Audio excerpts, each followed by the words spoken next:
Hey there, welcome to Authentically Raw. I'm your host, Jamie Berris.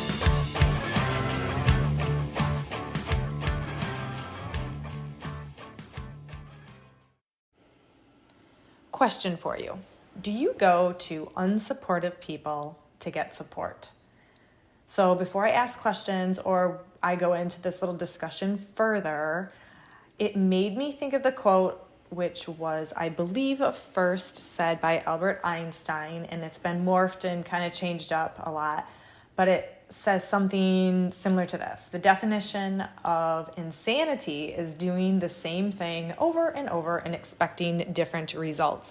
And I feel like we could take the word insanity and we could change it to the definition of self-torture is doing the same thing over and over and expecting different results, or the definition of self-destruction is doing the same thing over and over and expecting different results. But it's so true. And I think of this little quote in my head all the time because I think there are tons of things that we all do over and over, expecting something different, and then we beat ourselves up or just feel lousy because we get the same result every single time.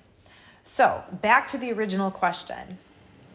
Do you go to unsupportive people to get support? And how I came up with this little topic for today was I'm really starting to notice synchronicities, and that is within, one day or a couple days, or maybe even within a week or a couple weeks, how often similar things, pop up. A lot of people always say, oh, things pop up in threes or whatever, whether it's good things, bad things, but just starting to notice things. It's a fun little game you can do for so many other reasons that I won't get into right now.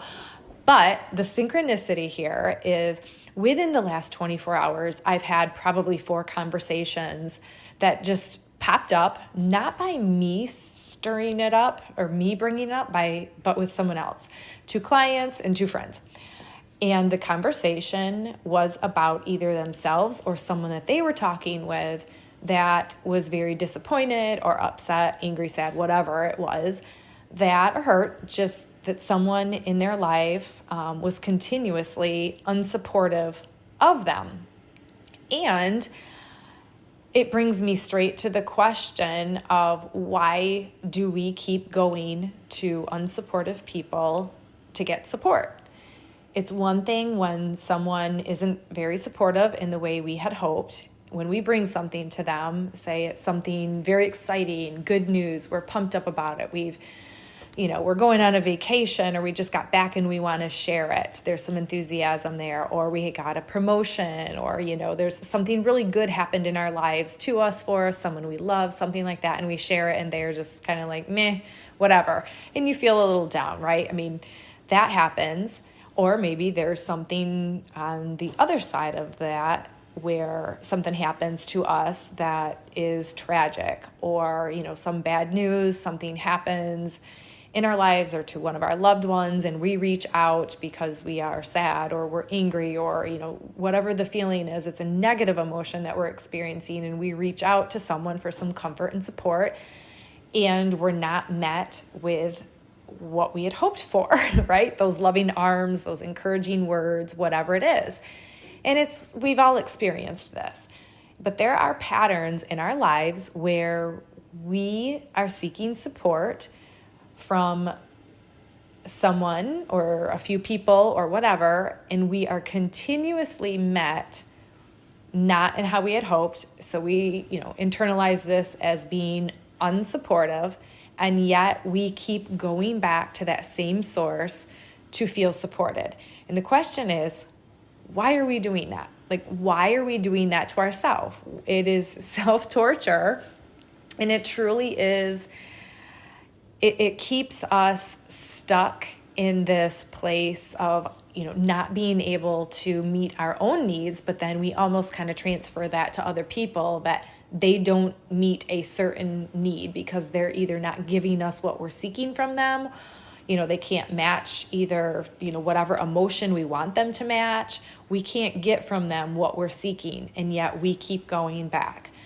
So my question is, how can you spare yourself of this, because in every conversation that I've had, which is several in the last 24 hours, it all, to me, comes down to taking personal responsibility.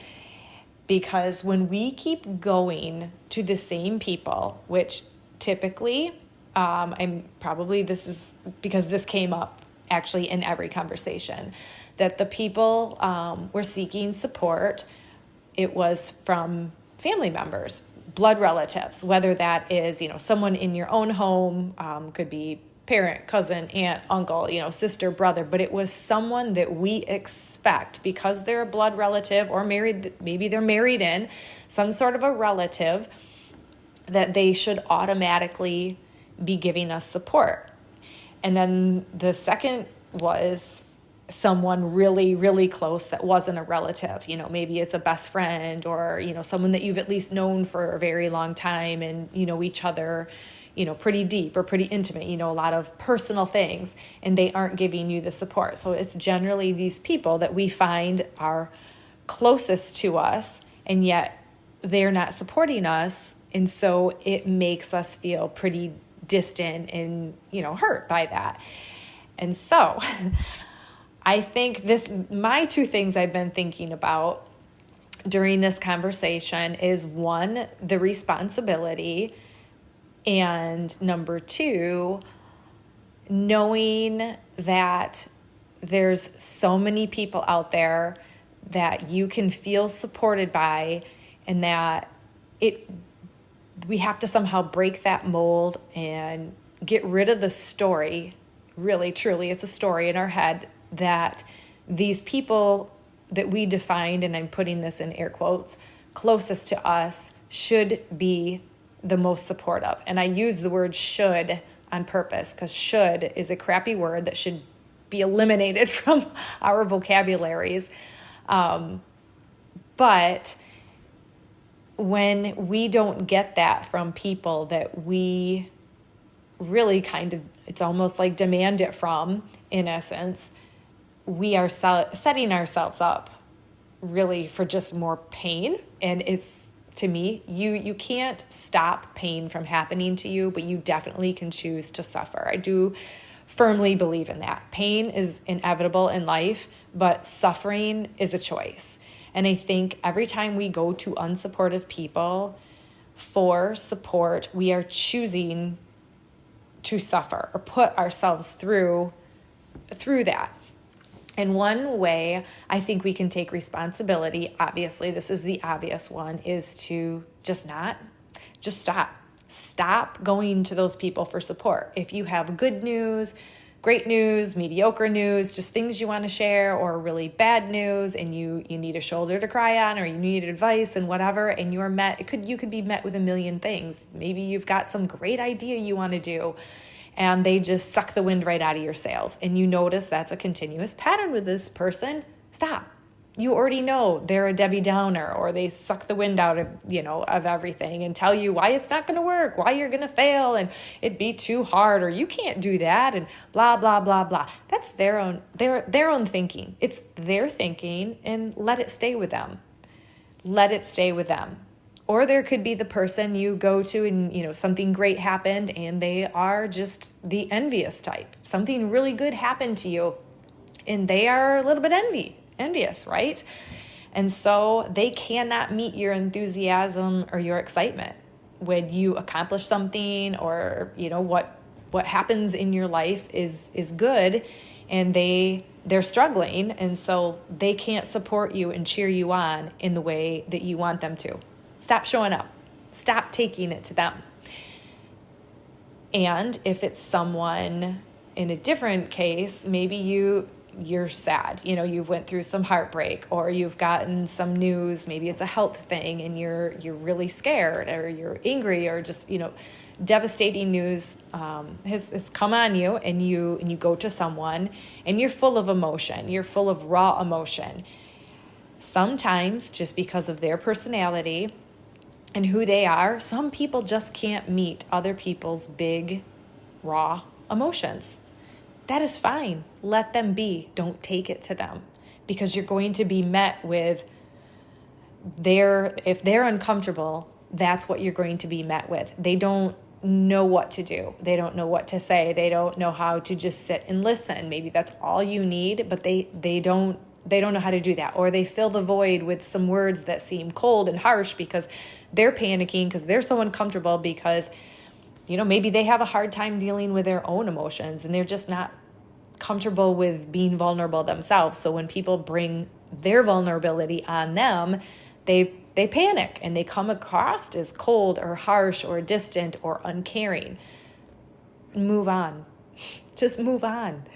We put this on ourselves and make it worse because the support we seek, then it's almost like we need double support because somebody didn't give it to us in the way that we had hoped for. So it's going back to that personal responsibility of knowing who you can and can't get support from, and knowing that even if people are, doing their best, they're coming from their own place and whatever they're dealing with. I mean, if someone is just an unhappy, critical person, it's hard for them to support other people. If they do struggle with expressing emotions, sometimes they're not going to meet your needs, obviously, for that. And I also think when we go to unsupportive people over and over, and we don't also include supportive people in our life to share things with, over time, we can start to become silent and stay small. And if we're not diligent in seeking people that encourage us, empower us, and can meet us where we're at with whatever we need or we're seeking, if we don't have those people in our lives, if we're constantly, say that's getting sucked dry, or the wind out of our sails from unsupportive people, pretty soon we do start to wither. We become silent, we become small, we don't take risks. We even begin to devalue ourselves. We can even go down the road of starting to feel very shame-based, because we start off, we believe in ourselves. Say if it's something good you're wanting support with, and then you feel like you're met with people that don't believe in you, that can erode if that's all you are choosing to, basically expose yourself to. So with that, I really feel to just take note of those people that are not very supportive, and don't go to them first. Maybe you don't go to them at all. But if it's something that, okay, they need to know this fact about me, maybe you had a big career change, or you went through, say, a divorce, or you're going to, you just got engaged, big life things that, okay, there's facts behind it that, people close to me, should know. Go to the supportive people first. If it's something fantastic and you need high fives, or if it's something, hard that you're going through and you just need a hug or an ear or whatever it is you need, go to those people that you can count on for support, that show up for you, that's just who they are consistently. Go find those people first. Go to them, whether it's 5, 10, 15, how many ever you need, until you're in a really good place. And then you state the facts of, hey, this is what's going on, to those people that are generally unsupportive. Maybe you do want to take a risk and you want to open a business. You don't need to tell those people that are super close to you that, doesn't depend on them or, affect their lives necessarily right off the bat. You can, because if they're going to suck you back, and try to talk you out of it, and cause you from not taking healthy risks, you don't need to share it with them. You don't need their unsupport, if that makes sense. A couple more things I thought about is, at the very least, when you go to unsupportive people, I want you to ask yourself, after the fact, if you keep doing this, is this helping or hurting me? It's such a simple question to ask ourselves. Is this helping or hurting me? Does this person, when I share this information, does it help or hurt with the way they respond? And there's your answer right there. You know it, you feel it, and then it is pulling up our big kid pants, having a little tough love, and being responsible for ourselves and knowing these are my go-to people, groups, communities. I mean, just even with online, there are communities for everything you could need under the sun, whether it's encouragement or dealing with something not so great in your life. There are people out there. There are your people that can totally relate to you, whatever it is. Find them. We live in an age that you can find these people. And bottom line, to sum all this up with a bow, when I think about it, we all need support. We all need connection, right? So the connection that we're seeking truly is a connection with ourselves. So often we are super quick to run to get support for things. And I think it's a good idea to stop and be responsible and think, how can I just support myself in this one? Is this something that I need outside support in or not? Because sometimes we do. We set ourselves up for this disappointment, and then we end up, I guess in really layman terms, just end up feeling like crap. So it's pausing and responding. And it goes back to Albert Einstein's quote, and I hope I'm quoting it pretty somewhat accurate. The definition of insanity is doing the same thing over and over and expecting different results. But in this case, I want us to think about the definition of setting ourselves up to be hurt or self-destruction or self-torture or suffering longer, whatever it is that we're feeling when we don't feel supported. That definition is going to the same person for support over and over, expecting them to support us, and you know what?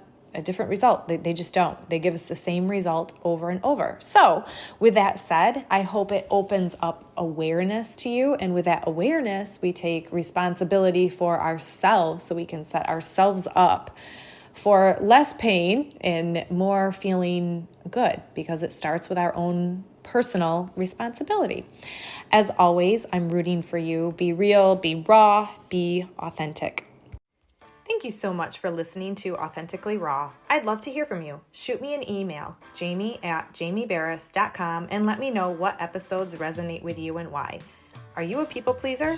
If so, I need your help. Please, I'm writing a book about people pleasing titled The People Pleaser's Guide to Pissing People Off, to improve your relationships, especially the one you have with yourself. And I'm looking for personal stories of how people pleasing has impacted your life, or suck the life out of you. Maybe people-pleasing has held you back, caused you to feel resent, regret, anger, powerlessness, or just plain exhaustion. Let me know how it's impacted your life.